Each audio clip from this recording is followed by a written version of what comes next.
What if I told you that understanding the distinction between emotions and thought concepts can unlock a path to a more fulfilling life? Join us today as we dig into this intriguing topic with our guest, world-class trainer Lary Gillman, and discover some significant keys that can allow you to be the most magnificent version of yourself.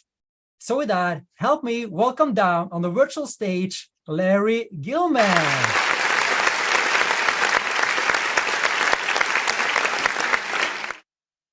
Hi, Lary. How are you doing, buddy? I'm very well. I love that applause. It's very cool. It's very vibrant and alive.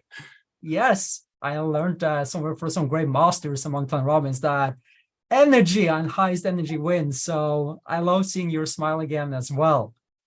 You know, we met about a month ago at an event in India, and yes, I learned so many key things from you. So I'm so honored and humbled to have you on here because I learned key things from you, and I also had the pleasure getting some one-to-one feedback and mentoring with you. So for those that haven't met you, Lary, could you share a little bit about yourself? Sure. Originally, so if we're going to go way back, I've always had an interest in people. So I was originally pre-med, and I got my license emergency medics, so license from Pennsylvania, so I could actually work with people, the immediacy of helping people in trouble. And even before that in college, I was part of sensitivity training, encounter groups, and under the guise of a psychologist who said, I trust you, I trust your instincts, and I'm here. So it's okay if you work with people because I'm always watching you. So I had a mentor there right from the very beginning. And after the licensed emergency medic, I started taking a lot of, let's say, workshops with both big, where there was huge numbers of people. And if you got individual attention, you were lucky, as well as the small groups. I also am an actor and director. I'd worked for myself, painting and contracting business, got bored, went into acting, and was on Broadway within 2 years, did a lot of repertory work, children's theater, a lot of that. So I'm actually working with people. I have to listen as an actor because acting is about reacting, not putting yourself in a vacuum. So you actually have to pay attention. And live stage is nothing happens the same every night. So you really do have to pay attention. You have to listen, not just with your ears, you have to look, watch what they're doing. You have to sense from your body. And then, so I did probably 50 plays, like I said, on Broadway, and then came out to Hollywood, started earning my living, made my living as an actor, directed over 35 plays, won awards. And then during this same time, I was also involved in the smaller workshops where I now lead them for the last 41 years, because the workshops I do, even when I met you in MTS, it's about the individual. Yeah. And the one that I lead, for me, honors the individual the most. I actually get intimately involved with people, like in Making the Stage, where I got to see you, but for a short period of time, only really one day. And whereas I work with people 4 days at a time. And so I actually get to be with them, listen to them, watch them, hear them. And it's very, very rewarding. And so that's pretty much what I've done. I continue to act and direct. I continue to teach, coach people privately. I do a lot of work corporately, which is working with people on presentations, internal, external, everything from IPOs to huge speeches, PowerPoints, using Zoom, how to do webinars, all of that, and train people how to do that, so that I have a pretty vast experience to bring into each of the work. And as someone I just came back from Singapore and Malaysia, and one of the things that someone had mentioned is that the kind of work I do, the kind of work where Blair even came up, there's very few people that actually work with people the way we do, which is process oriented, which is not about you learn something and then you apply it in a template. It actually has to do with the person. Right. And the more you can open up, the more is available to them to then present in any activity that they do. The more innate wisdom is available to them, the more personal relationship interaction is available to them. And then that's why people get credibility, why they get trust, is because it's not the product, it's not how good a salesman you are, it's do you actually buy the person? Do you actually want to work with that person? Do you want to have them coach you? Do you want to have them relate to you? Do you trust them? Are they authentic? Are they truly them? And that's becoming more and more, certainly since the pandemic, and we got separated from everyone, and everyone realized, wow, I want connection. I want to be connected again in a brand new way, and we could reinvent. And so what was the old way became now more of the newer way, in the sense of, I actually want to work with people. I want to relate to people. I want to be able to, because if you're doing business, you know there's going to be problems. And it's now, who do you trust to work out the problems with you? Who do you trust is actually interested in you, not just the transaction? And the other thing that we learned is that we can try and speed up as much as we want. But what's the journey? What is the moment to moment that actually adds excellence, adds value, adds impact, adds making a difference? It is the interaction. It is going moment to moment. And the way about being connected, going back to, because look, our lives are this long doesn't matter, right? It's what are we filling it up with? Because at the end, we can't take the toys away.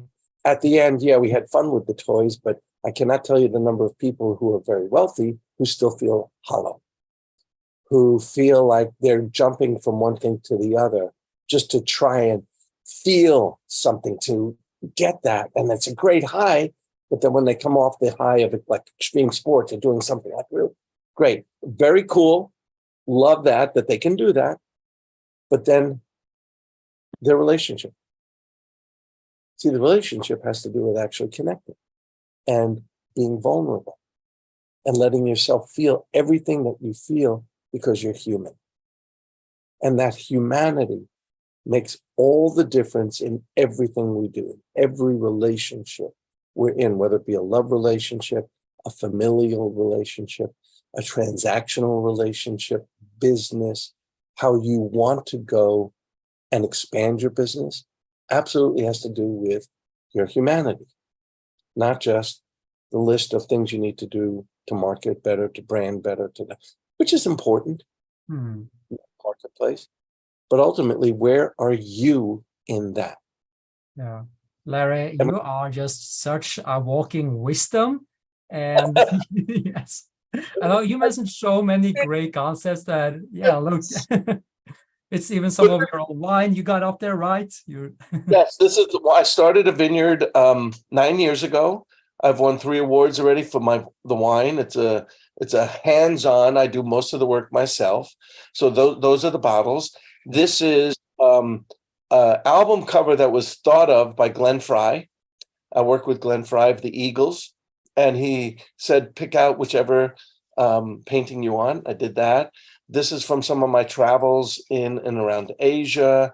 Most of these are little items that I've gotten from my travels. I made this pewter thing, MV, Mandeville Vineyards, in Malaysia at a pewter factory. So These are Yeah. reminders. And this is someone's depiction of me from a workshop. And she's a wonderful little caricaturist.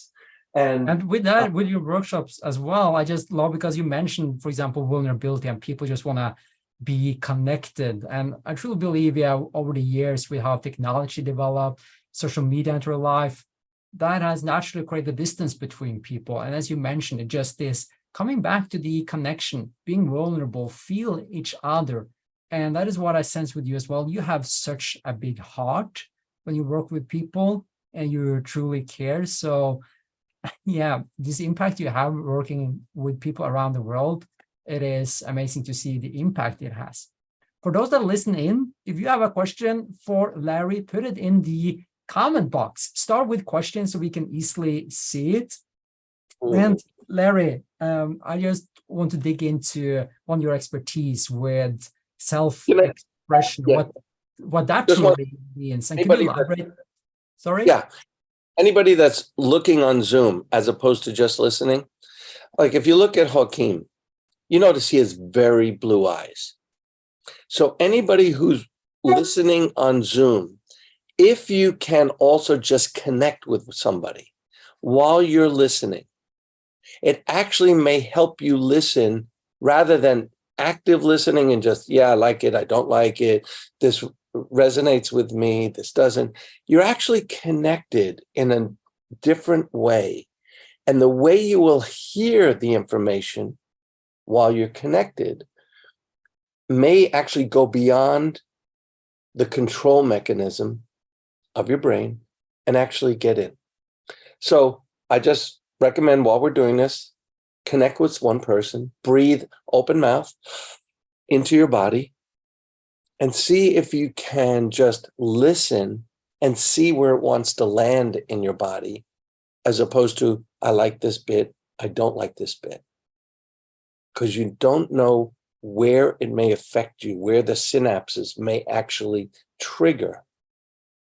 But just let go of and just be here for the 45 minutes that we're going to be here. So I love it, because sometimes further down the road, something we might make a connection with that. For me, been cases where I learned something and it was actually a couple of years later, 2 years later, I woke up in the bed and like, that is what it means. yes, yes. And just by looking at someone to connect. Now, we don't always know if the person is looking right back at us, but just by looking at someone and seeing what's there, like I noticed, I knew you had blue eyes, but noticing them brand new now, it was, oh, wow, I'm seeing it brand new today. What we do with relationships, what we do with business relationships, we don't look brand new. We look through our history of dealings with them. We listen to the tones, and immediately we're back in a place where either we feel in control or we don't feel in control, rather than discovering the connection. Yeah. And you will notice when you look at someone and actually connect with them, not with the protective masks up, but just to actually look to discover. They go, what are you looking at? Now, because of you connecting, it's very hard to miss that you're connecting with them. And as soon as they notice that you're connecting with them, the question is, what are you looking at? Do I have something on my, they immediately go to something's wrong, as opposed to, no, I'm actually looking, connecting, listening to you. And that gives you a chance to shorten the distance from one human being to another, because they actually see you connecting with them. And now maybe they can hear you brand new. I love this. And it's so profound. I heard Jay Shetty talking about that many people, they want this quality time with people. And the question is that really what you want? Wouldn't it be even better to go for like the quality presence? And that's what you're talking about, right? Yes. And look, and there's some interactions. I actually, if I can go on the internet or if I could call someone, I always call the person. I always want to talk to American Airlines, United Airlines. I want to talk to a person because that person actually can hear my request, can hear I need help, and the internet cannot. And I know people say, well, I don't want to deal with people. I don't want to deal with waiting times. Okay. But then aren't you frustrated sometimes? They don't have everything. They don't have anything to do with you individually if you need a little help. And if you really talk to people and say, I need your help, I'm actually requesting your help, I cannot tell you how many people have gone, let me see if I can help you. But we don't invite that. We demand it. And I promise you, because I've really worked with people in the last couple of weeks on this, both in business and in relationships, we tell people stuff, but we don't necessarily ask them, invite them into the conversation. And so just that small step of inviting, and let's go personal. Do you want to hear what I have to say? Are you interested in my feelings? Are you interested in my thoughts? And by the way, we'll get into that in a moment. Those are different. And depending on where you are around the world, I know there are some cultures where they say, I feel like going to the store. That's not a feeling, that's a thought. But we express it as a feeling. And part of the work that I do when you go deeper and deeper is to separate our thoughts so we get to see how much we think. We get to see how much we think about our thoughts, how many thoughts we have about what we think and how we think, which are all patterns of behavior, patterns of learning that we mostly get to be right about, have the protective mechanism, put the masks on, and as opposed to actually touching our vulnerability, our feelings. And there's innate wisdom in there, but we don't trust our vulnerability because as soon as we get vulnerable, this doesn't control our world. It works, but many people are afraid of being out of control, afraid they'll be taken advantage of, afraid they'll be weak. What I learned about vulnerability is I have a very close friend of mine who shared this metaphor that if you're like just completely perfect surface, there's like nothing to grab onto. You can't relate to the person. You have to be like a rough stone, being vulnerable, have imperfections, having things happening in your life. That's when people really can relate to you. Absolutely. And as you and I worked a little bit, there were times where I think you heard me say, I hear you, I see you, but I don't feel anything from you. You're not available to me.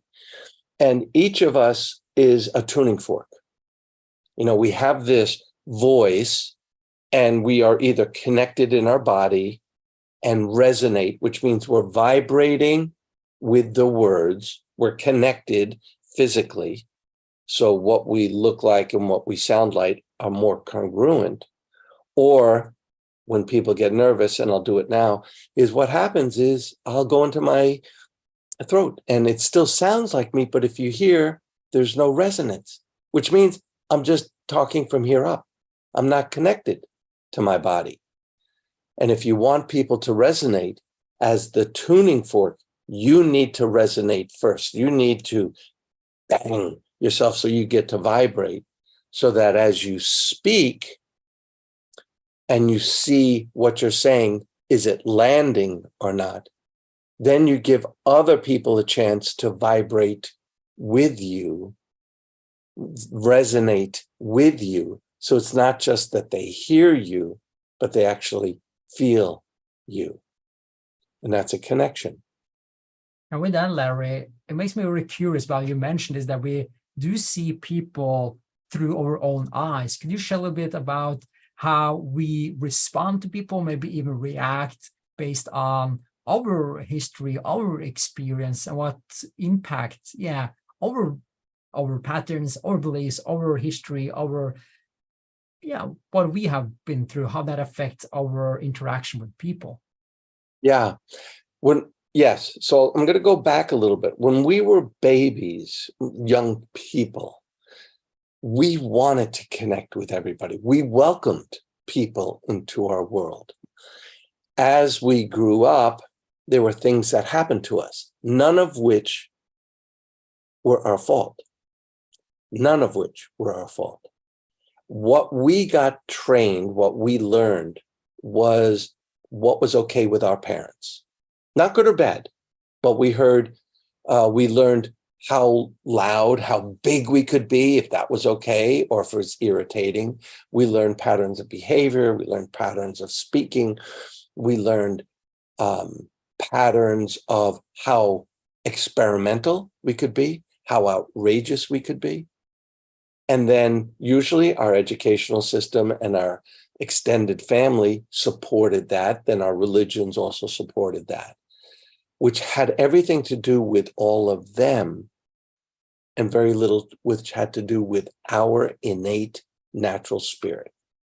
And mostly because we were good guys, good girls, we learned it when we learned it really well. And we made some decisions, usually during the ages of 4 to 10, because of pain levels, acceptance levels, individual levels. So we weren't conscious of it. We made it to save ourselves as we knew it. Brilliant decision. But many of us unconsciously, because those are the decisions, we didn't have tools to consciously understand what was going on, and we didn't necessarily have choice. So we learned them because we had to. And then we grew up, and all we got to do was become better, more clever at reinforcing those tools that we learned at a younger age. So when we now, as adults, see people, we immediately, without thinking, unconsciously, put them into those categories of where safety is, where do we know more or less than them? Is that okay? Is it not okay? We're responding to tones, we're responding to looks, we're responding to aggressive behavior, no behavior, retreating behavior, unconsciously. So the more we investigate ourselves, the more we actually learn about us, we actually get to have more choices. We get to see the filters that we see through, the filters that we hear through, the filters that we learn from or don't learn from because it's dangerous or not. And without that investigation, without that actually looking at oneself, and the danger being, if I look at myself, it has a possibility of invalidating how I put my life together, my thought pattern, my process pattern, my behavior, my vulnerability pattern, my connection pattern. And that's what the brain thinks, because the brain's primary function is protection against real, great, or perceived danger. And perceived is anything that will take this out of control. It's not real danger, but the brain can see it a mile down the road, and so it pulls back. So in working with people, like as the question was, how do you do that? The more that you recognize, as soon as you hear a certain tone, there's a reaction that goes on with you in your brain, in your body. If you don't understand that, you are at the effect of that. As soon as somebody tries to dominate you, what's the big deal? So they dominate you.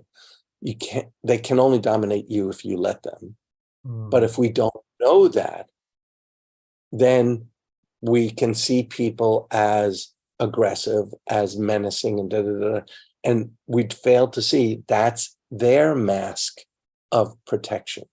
That's their way of dealing with the world, dealing with you, so that they feel, the brain, that they're in power. They've taken 37 courses how to be in power and be powerful, but mostly we use power over someone so that we have a higher status, they have a lower status, and we do not use power to empower them for them to be bigger, because the brain's feel is, if you get bigger, I will be less. And so it's really a whole relationship to understand yourself, to then be able to understand more people and to see them, because every single person, man or woman, is a son or daughter, maybe a husband or wife, maybe a father or mother, a sister or brother, but we don't see them as that. We only see them in how we can first maintain ourselves categorically to keep our distance protective until we trust, which means we'll take a step forward into our vulnerability, into us saying what's really so, into we have the thought, I don't want to be totally transparent because then I give you all the power. And that's a thought process. And we can always look back in our own history where we get to be right. Yes, that person I had to do it with, so therefore I make a rule and I treat everyone like that, just to protect, just to be right. And it takes an incredible amount of courage and bravery to start looking at yourself and not wait till an incident forces you to, and then you take an introspective look. So that's either a dissolving of a relationship, that's where introspection, that you expect something to happen and it doesn't. A business breaks up, you get fired, you feel more and more separate. We never had a chance. We don't really learn in school how to express our feelings, our emotions. So we go deeper into protection. And then we go more into here to thinking, as if I'm feeling, and it's not. And that's an important concept I learned from you, that distinction between thoughts and emotions. I'm curious to hear. I just want to highlight one thing that I learned I can totally resonate with you, that looking inwards and embracing oneself with curiosity without any judgment to learn about oneself, profound, to being able to get that awareness you're talking about, so one can start breaking these patterns or become aware of how we react. And to build upon what you just said with the thoughts and emotions, could you share a little bit about the key distinction here? Yeah, like differentiation between thought concepts and emotions. Yes. Because mostly, as you were saying, it is without judgment. And to be able to look at oneself, not good or bad, right or wrong. If we can start looking at our thoughts first, they're not good or bad thoughts. They're not right or wrong thoughts, even though we've been taught since we were a kid, we are right or wrong. So as kids, when we do something wrong, we don't have the tools to distinguish, was it the thing I did was wrong, as opposed to I am wrong. That was wrong, I'm wrong. That was bad, I'm bad. And we hear that a lot and a lot and a lot. And that now helps educate our system of thinking. So we have a thought, and then we have a thought about the thought that makes it good or bad. And if we go back to our childhood, that means me as a person having what I think is a bad thought. Now I must be a bad person. Now we have to distinguish between, we have probably 100,000, 1 million thoughts a day. We hold on to the ones we entertain to make us right about the way we think. So I might say, just for example, Joakim, you're a bastard. Okay, that's just a thought. It's not a good thought or a bad thought. It's just a thought. And I have a thought about the thought. Oh, that's a bad thought. I shouldn't say that. And if I say that, I have a thought, I must be a bad person to have the thought, because it's a real thought. Therefore, it's real. And those are all thoughts about the thoughts we have. So all your thoughts are real to you, but they're not real out in the world. What we do is surround ourselves mostly with people who think like us, So we get to reinforce that childhood training. You wouldn't meet me with your thoughts because I'm a person who you innately know, intrinsically know, I don't go along with that. And to look at someone to see that they're not doing anything to me. So that thought about you're a bastard, that's just a thought. It's not a good thought or a bad thought. It's my thought. It may be a real thought to me, but it's not a real thought out in the world. But what I do is I get to be right about my thought about you, which now is a filter that I now see you through. And if I'm in relationship, part of my filter is you're a bastard. If it's a business relationship, part of my thought is you're a bastard, so I have to watch out for you. Or I might respect you because when I say bastard, I really mean hard negotiator. And what's my thought about me with you as a hard negotiator? Is that something I want or covet? Now, where do I put myself in my hierarchy with you? And those are all just thoughts. You notice I didn't say a thing about feeling. A feeling is a sensation, an emotion. Happy, sad, love, frustration, passion, depression. Those are all feeling sensations. Warm, tight, electric, hurt, pain, aching, numbing. Those are all feelings. And we have to start to distinguish between what we think to notice that's a thought. It's a real thought to us, but it may not be real out in the world. Like all of religion. Now, people may have faith, they may have a sensation, but it's all beliefs, political beliefs, thoughts about relationships, thoughts. We attach feelings to some thoughts so we get to be right about the way we think.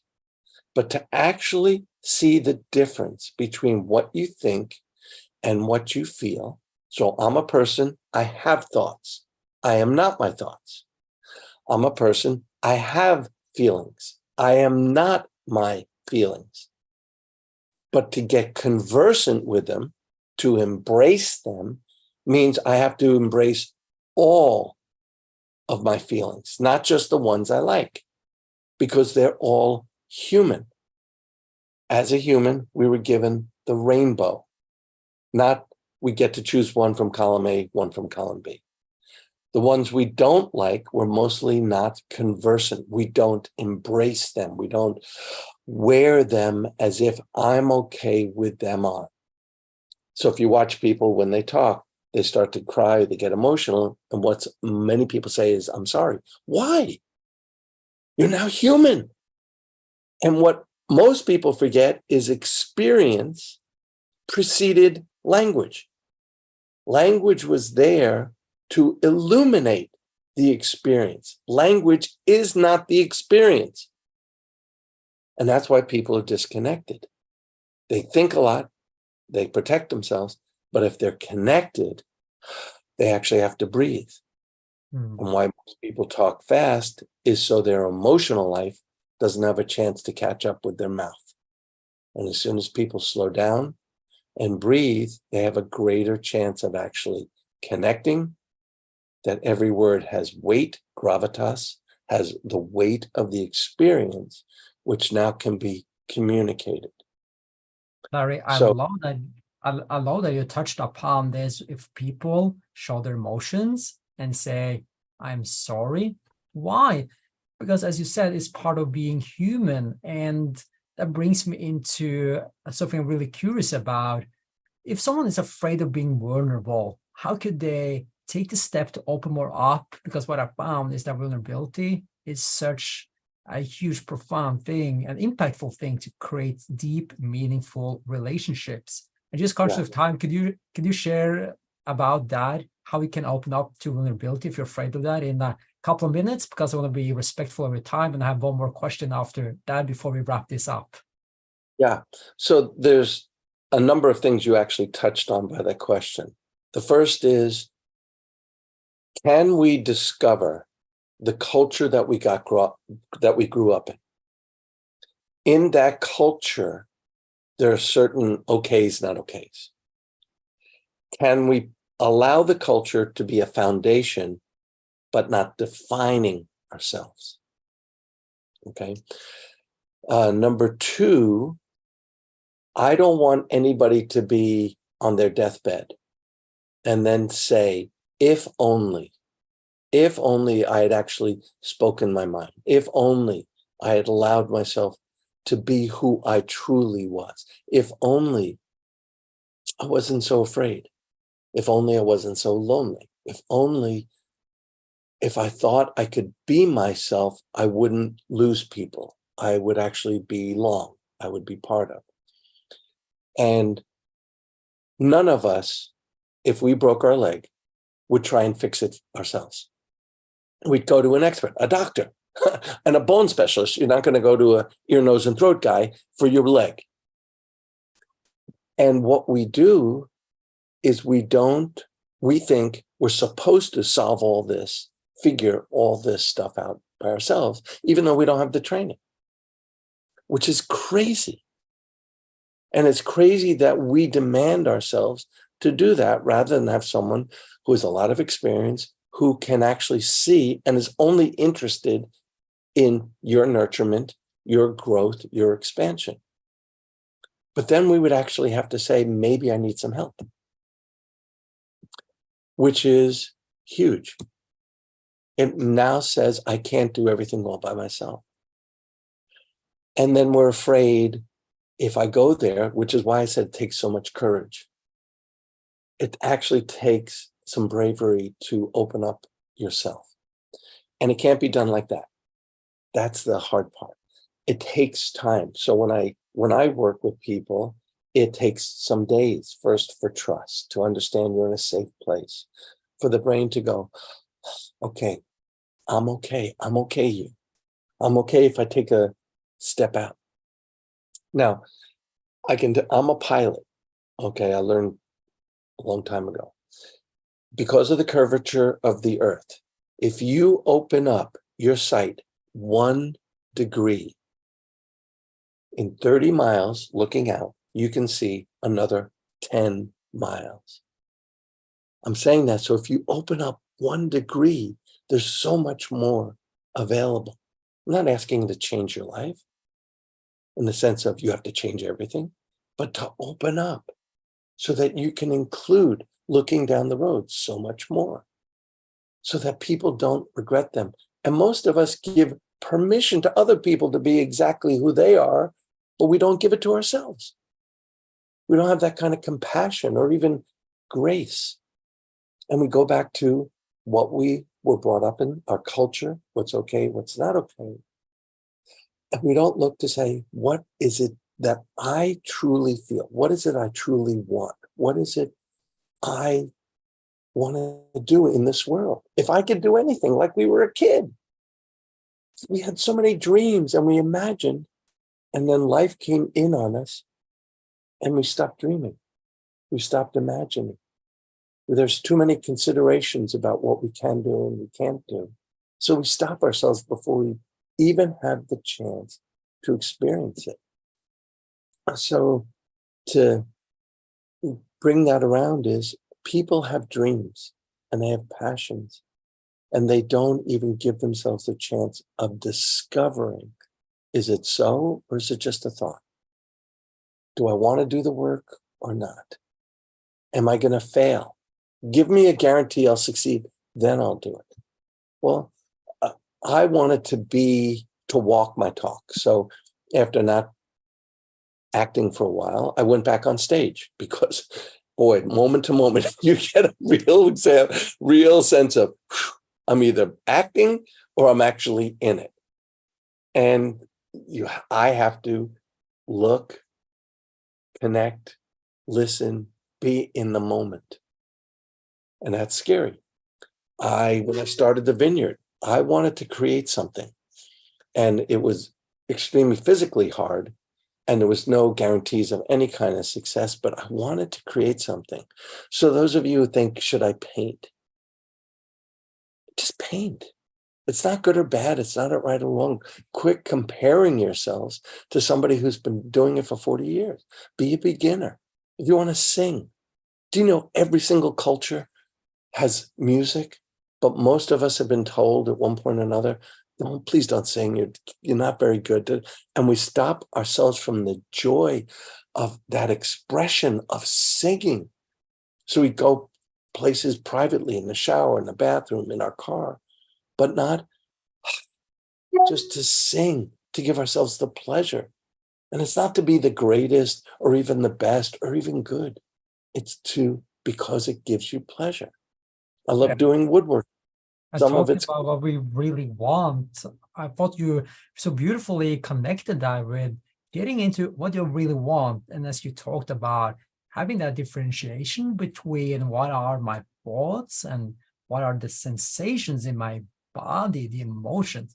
And when yes, you get to the end of life, when we're very old, looking back, what are kind of emotions do we want to look back to that we had been feeling through our life, to really get clear on what we want our life to be about and taking the steps to yeah. actually create that life today. And that brings me into my last question for you, Larry. And that is, what does it mean to you to live a fulfilled life? Oh, it was great because I was I was connected with you, and you tickled me, and I started thinking something. First is we need to nurture ourselves with what we love to do, so that when we go out to do work, we actually feel nurtured and big. And most of us are working so hard, we don't give ourselves recovery time. And we have to recover. As I get older, which apparently I am, I need more time than when I was 20 and 30 to recover.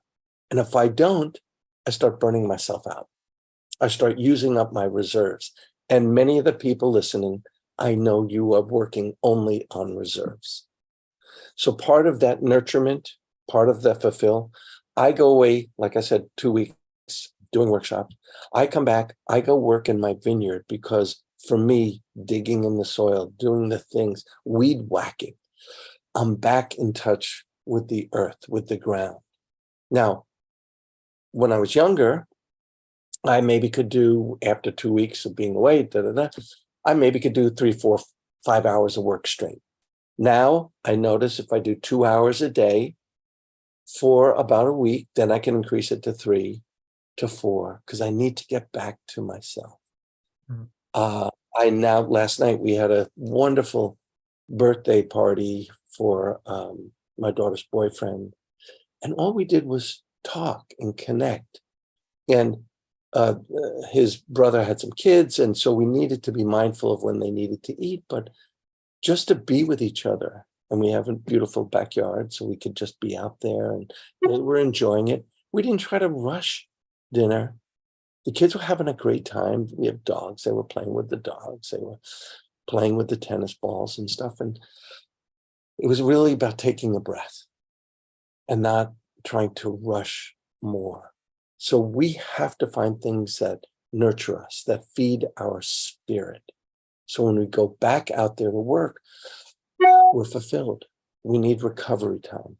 We need times to do the pleasurable things. So the vineyard, playing tennis, going out to the beach, movies, in movie theaters, because it's an experience, or plays or opera. We need to fulfill our spirit and not just constantly do work. And when I've worked with some of the biggest speakers in the world who teach other people, almost all of them said, I would have done the same thing, but I would have done it slower.